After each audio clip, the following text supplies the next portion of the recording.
Assalamualaikum warahmatullahi wabarakatuh. Waalaikumsalam. Oke, kali ini kami dari kelompok 4 akan mempresentasikan UAS Logika Resolusi yang kami kelompok 4 yang beranggotakan yang pertama Aziz Safia, Beatrice Saura Ramadan, Nyayu Maharani, Ida Nugraha, Zaki Taufik Rahman. Kami akan membahas 4 materi. Yang pertama, pengertian resolusi. Yang kedua, teknik resolusi. Yang ketiga, algoritma resolusi. Dan yang keempat adalah pembalikan resolusi. Untuk materi pertama akan disampaikan oleh Nyayu. Pada Nyayu, dipersilakan. Yang pertama, pengertian resolusi. Resolusi adalah metode untuk membuktikan validitas suatu argumen. Resolusi juga merupakan metode untuk menilai apakah suatu ekspresi logika valid atau tidak. Fakta-fakta yang akan dioperasikan terlebih dahulu dibawa ke bentuk standar yang sering disebut dengan nama klausa.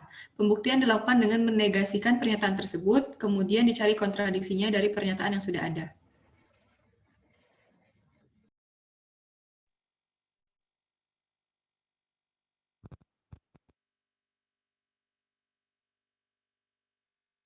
Selanjutnya ialah Beatrice Saura. Pada Beatrice, dipersilakan. Teknik resolusi. Teknik resolusi dilakukan dengan meresolve klausa-klausa yang berbentuk CNF, yang memiliki literal berpasangan, misalnya A dan negasi A, untuk menghasilkan klausa baru demikian dan seterusnya sampai yang terakhir. Teknik ini disebut resolvent. Teknik tersebut dapat diproyeksikan dalam bentuk pohon resolusi. Klausa adalah isi dari setiap rangkaian proposisi majemuk yang berada di dalam kurung pada bentuk normal konjungtif. Tetapi klausa dapat berupa literal, yakni variabel proporsional dan atau negasinya saja, yang disebut klausa unit atau unit clause. Contoh, negasi A, or B, or negasi C. C, negasi B. Pada contoh ini, negasi B adalah klausa unit. Literal berpasangan adalah variabel proporsional dan negasinya. Contoh negasi A berpasangan dengan A, negasi B berpasangan dengan B. Falsum, sebenarnya simbol lain dari kontradiksi atau nol yang bisa digunakan untuk menggantikan konstanta proporsional atau false. Falsum diperoleh dari konjung literal berpasangan. Contoh A, or negasi A, menghasilkan 0, tetapi pada resolusi berasal dari literal berpasangan yang berupa dua klausa unit. Logika proposisi. Proposisi adalah suatu pernyataan yang bernilai benar atau salah. Simbol P dan Q menunjukkan proposisi. Dua atau lebih proposisi dapat digabungkan dengan menggunakan operator logika. Konjungsi, itu simbolnya dan, disjungsi itu atau, negasi itu tidak, implikasi itu maka, ekuivalensi itu jika maka. CNF atau conjunctive normal form adalah aturan khusus untuk melakukan inferensi atau penarikan kesimpulan yang efisien dalam bentuk khusus. Ciri CNF yaitu setiap klausa dalam bentuk disjungsi, semua kalimat dalam bentuk konjungsi. Selanjutnya ialah Zaki. Bentuk normal. Bentuk normal atau normal form adalah ekspresi logika yang disusun sedemikian rupa sehingga hanya berisikan variabel-variabel proporsional dan atau negasinya dan dengan perangkai dasar lainnya, yakni AND dan OR. Di CNF tidak boleh ada implikasi. Dilanjutkan dengan Azza. Yang ketiga, algoritma resolusi. Algoritma resolusi proposisi adalah sebagai berikut. Pertama, konversikan semua proposisi F bentuk CNF. Kedua, negasikan P dan konversikan hasil negasi tersebut ke bentuk klausa. Ketiga, tambahkan kehimpunan klausa yang telah ada pada langkah 1. Kemudian yang ketiga, kerjakan hingga terjadi kontradiksi atau proses tidak mengalami kemajuan. Yang pertama, seleksi dua klausa sebagai klausi parent. Yang B, bandingkan resolve secara bersama-sama. Klausa hasil resolve tersebut dinamakan resolvent. Jika ada pasangan literal L dan negasi L, eliminasi dari resolvent. Yang C, jika resolvent berupa klausa kosong, maka ditemukan kontradiksi. Jika tidak, tambahkan kehimpunan klausa yang telah ada. Lalu logika predikat. Logika predikat adalah mempresentasikan hal-hal yang tidak dapat dipresentasikan dengan menggunakan logika proposisi. Resolusi pada logika predikat pada dasarnya sama dengan resolusi pada logika proposisi, hanya saja ditambah dengan unifikasi. Algoritma resolusi logika predikat, yang pertama, konversikan semua proposisi F ke bentuk klausa, yang kedua, negasikan P dan konversikan hasil negasi tersebut ke bentuk klausa, tambahkan kehimpunan klausa yang telah ada pada langkah 1. Yang ketiga, kerjakan hingga terjadi kontradiksi atau proses tidak mengalami kemajuan. Yang keempat, seleksi dua klausa sebagai klausa pairan. Yang kelima, bandingkan resolve secara bersama-sama. Klausa hasil resolve tersebut dinamakan resolvent. Jika ada pasangan literal T1 dan T2, sedemikian hingga keduanya dapat dilakukan unifikasi. Maka salah satu T1 atau T2 tidak muncul lagi dalam resolvent. T1 dan T2 disebut sebagai complementary literal. Jika ada lebih dari satu complementary literal, maka hanya sepasang yang dapat meninggalkan resolvent. Yang terakhir, jika resolvent berupa klausa kosong, maka ditemukan kontradiksi. Jika tidak, tambahkan kehimpunan klausa yang telah ada. 4. Membalikan resolusi. Membalikan resolusi. 4. Membalikan resolusi. Membalikan resolusi adalah metode untuk membuktikan kevalidan suatu argumen. Langkah-langkah pembuktian kevalidan argumen dengan menggunakan PR. A. Tentukan variabel proporsional. B. Tentukan ekspresi logika. C. Lakukan pengembalian resolusi. D. Menegasi kesimpulan. E. Bentuk CNF. E. Buktikan dengan pohon bahwa hasilnya falsum. Jika falsum, argumen valid. Contoh soal. Contoh soal 1, dipersilakan kepada Azza Safia untuk presentasikan. Perkenalkan, nama saya Azza Safia dengan NPM 20650610001. Di sini saya akan menjelaskan contoh soal nomor 1 yang telah saya buat. Buktikan validitas dari argumen yang berbentuk berikut ini.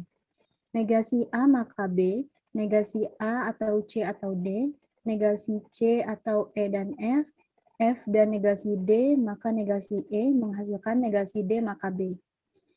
Dan pembuktian validitas dari argumen yang di atas adalah memiliki 3 tahap, yaitu yang pertama, negasikan kesimpulan dan susun menjadi ekspresi logika, yaitu negasi A maka B dan negasi A atau C atau D dan negasi C atau E dan F dan negasi D maka negasi E dan negasi D maka B menghasilkan falsum. Kemudian tahap kedua, jadikan bentuk normal konjungtif. Pada tahap ini, setiap premis dikerjakan sendiri-sendiri dan dibentuk menjadi klausa-klausa lalu disusun menjadi bentuk normal konjungtif. Next. Di sini terdapat 4 premis. Yang premis pertama, negasi A maka B menghasilkan negasi A atau B menghasilkan A atau B. Premis kedua, negasi A atau C atau D. Premis ketiga, negasi C atau E dan F menghasilkan negasi C atau E dan negasi C atau F. Premis keempat, F dan negasi D maka negasi E menghasilkan negasi F dan negasi D atau negasi E menghasilkan negasi F atau negasi D atau negasi E menghasilkan negasi F atau D atau negasi E. Lalu kesimpulannya negasi D maka B, negasi D atau B menghasilkan negasi D dan negasi B menghasilkan negasi D dan negasi B. Jadi bentuk normal konjungtif sebagai berikut. A atau B dan negasi A atau C atau D dan negasi C atau E dan negasi C atau F dan negasi F atau D atau negasi E dan negasi D dan negasi B. Next. Lalu tahap ketiga, lakukan resolve antar klausa berbentuk pohon resolusi. A atau B dengan negasi B menghasilkan A dengan negasi A atau C atau D menghasilkan C atau D, C atau D dengan negasi C atau E dan negasi C atau F menghasilkan D atau E atau F, D atau E atau F dengan negasi F atau D atau negasi E menghasilkan negasi D dan D menghasilkan falsum. Proses resolve terjadi berulang-ulang sampai menghasilkan falsum atau valid. Selanjutnya contoh soal nomor 2. Perkenalkan, nama saya Beltra Sawer Rahmadan dengan NPM 2015061029. Contoh soal nomor 2. Dito menyukai basket. Jika Dito menyukai basket dan rajin berlatih basket, maka Dito akan memenangkan pertandingan. Jika Dito memakan makanan sehat atau rajin berolahraga, maka Dito rajin berlatih basket. Dito rajin berolahraga. Dari pernyataan di atas, buktikan berdasarkan algoritma resolusi bahwa Dito akan memenangkan pertandingan. Selanjutnya.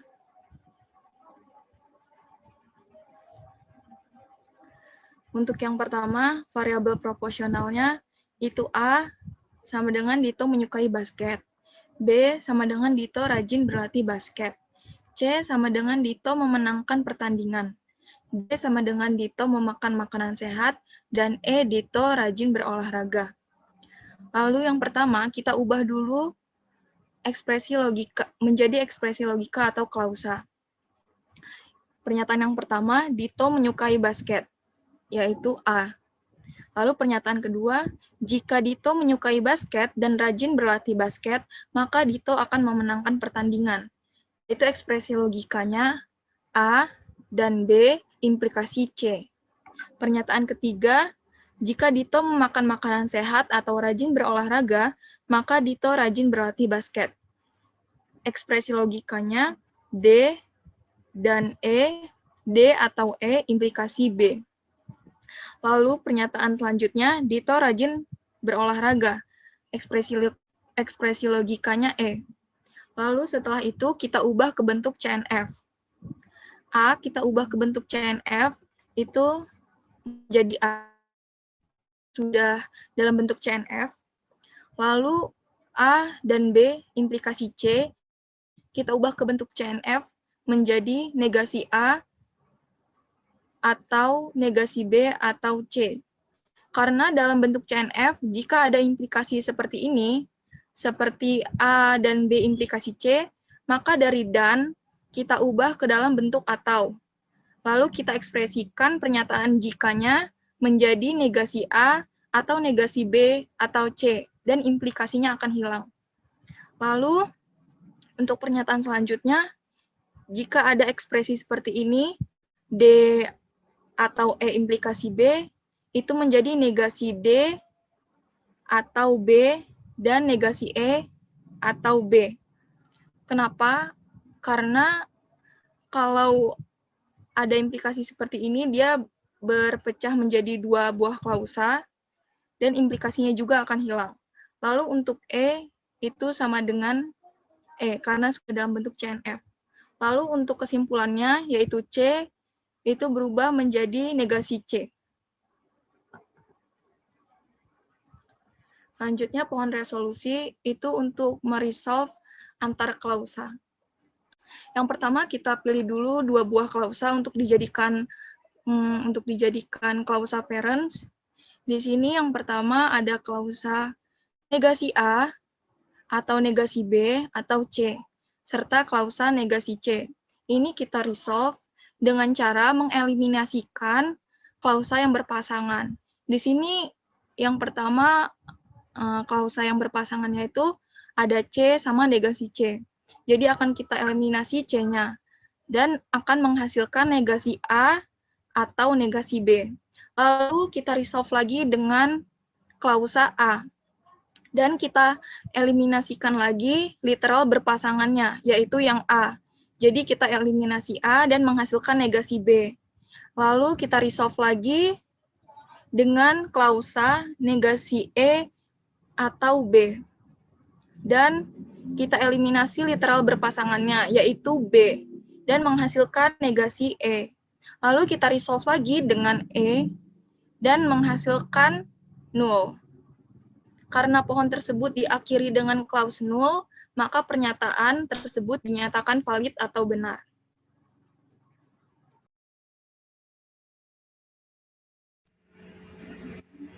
Contoh soal ketiga akan dijelaskan oleh saya, Zaki Taufikur Rahman. Buktikan validitas dari argumen yang berbentuk berikut ini. A implikasi B, B implikasi C. Kontradiksi A implikasi C. Bukti. Tahap pertama, negasikan kesimpulan dan susun menjadi ekspresi logika. Kita ubah menjadi A implikasi B, konjungsi B implikasi C, konjungsi negasi A implikasi C. Next. Lalu tahap 2, jadikan bentuk normal konjungtif. Yang pertama, dari A implikasi B, konjungsi B implikasi C, konjungsi negasi A implikasi C. Kita gunakan hukum implikasi, diubah menjadi negasi A or B dan N, negasi B or C, N, negasi A or C. Lalu kita lakukan hukum De Morgan dan hasilnya negasi A or B, N negasi B or C, N negasi A or negasi C. Lalu kita menggunakan hukum negasi ganda, yaitu dengan menetralkan negasi A, sehingga didapatkan negasi A or B, N negasi B or C, N A, N negasi C. Jadi ekspresi logika tersebut sekarang menjadi negasi A or B, N negasi B or C, N A, N negasi C.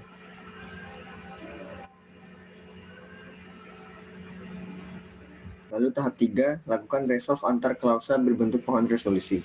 Yang pertama, kita resolve negasi A, B dengan negasi B, C menghasilkan negasi A, C. Lalu di-resolve dengan klausa A sehingga menghasilkan C. Karena negasi A di-resolve dengan A hilang sehingga sisa C. Lalu C di-resolve dengan klausa negasi C dan menghasilkan falsum. Dari hasil resolve tersebut ternyata menghasilkan falsum sehingga argumen dinyatakan valid.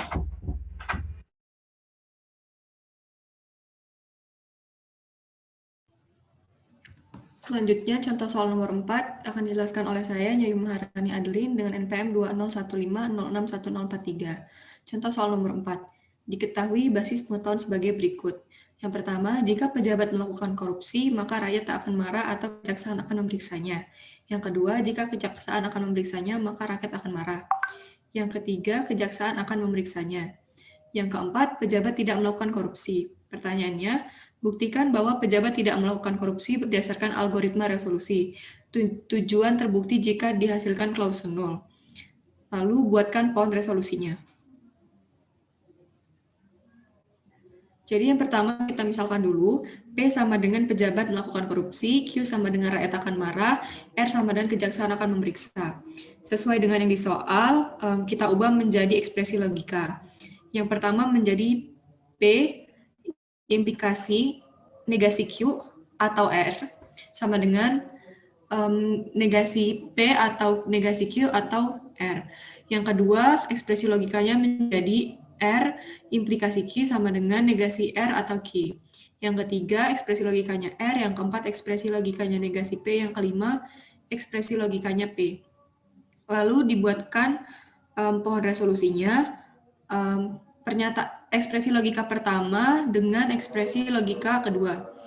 Maka menjadi negasi P. Negasi P dengan P, maka menghasilkan clause null. Karena resolusi berakhir dengan clause null, maka kesimpulan bernilai valid.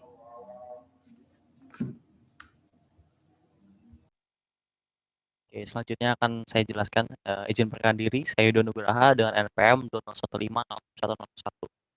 Resolusi logika proporsi. P Andi anaknya cerdas. Q, Andi rajin belajar. R, Andi akan menjadi juara kelas. S, Andi makannya banyak. T, Andi istirahat cukup. Pembahasan soal. Kalimat yang terbentuk atau basis pengetahuan menjadi. Yang pertama, E, Andi anaknya cerdas. Yang kedua, P, konjungsi Q, implikasi R, jika Andi anak yang cerdas dan Andi rajin belajar, maka Andi akan menjadi juara kelas. Yang ketiga,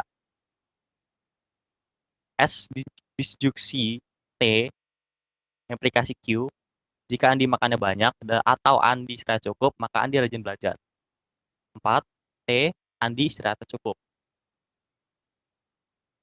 Setelah dilakukan konversi ke bentuk CNF didapatkan yang pertama P, Andi anak yang cerdas.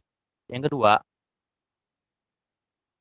negasi P, disjungsi negasi Q, disjungsi R, Andi tidak cerdas atau Andi tidak rajin belajar atau Andi akan menjadi juara kelas.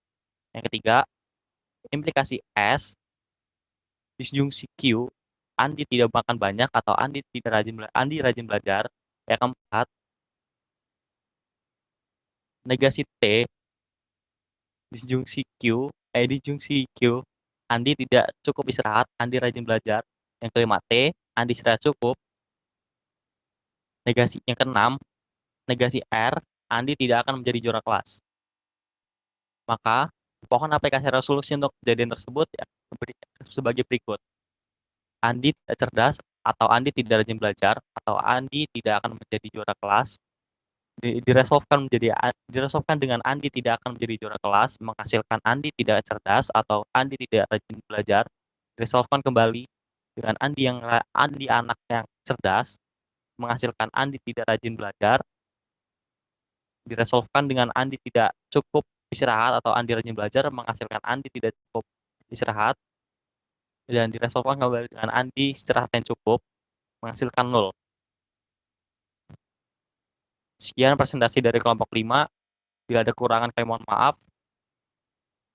Wabillahi taufiq wal hidayah. Wassalamualaikum warahmatullahi wabarakatuh. Waalaikumsalam Waalaikumsalam warahmatullahi Warahmatullahi wabarakatuh.